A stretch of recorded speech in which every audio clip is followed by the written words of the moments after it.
சற்று முன் வெளியான தகவல். வட்டியை குறைத்த பேங்க் ஆஃப் பரோடா வங்கி.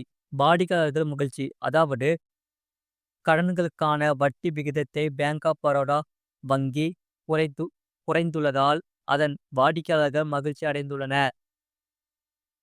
ரெப்போ வட்டி விகிதத்தை ரிசர்வ் வங்கி 5.5% குறைத்த பிறகு இப்போது வங்கிகள் ஒவ்வொன்றாக தங்களுடைய வட்டி விகிதங்களை குறைக்க தொடங்கியுள்ளது.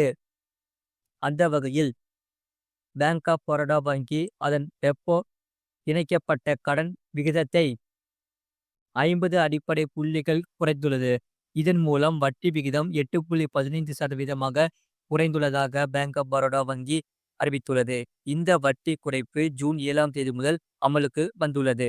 ரிசர்வ் வங்கியின் ரெப்போ வட்டி விகிதம் அதிகரித்தால் பிர்ல மற்றும் அதனுடன் இணைக்கப்பட்ட கடன் வட்டி விகிதங்களும் அதிகரிக்கும். அதே நேரம் ரெப்போ வட்டி விகிதம் குறைந்தால் பிரில்லர் மற்றும் கடன்களுக்கு விதிக்கப்படும் வட்டி விகிதங்களும் குறையும். இது போன்ற செய்திகளை உடனுக்குடன் அறிந்து கொள்ள மறக்காம சேனலை சப்ஸ்கிரைப் செய்யுங்கள்.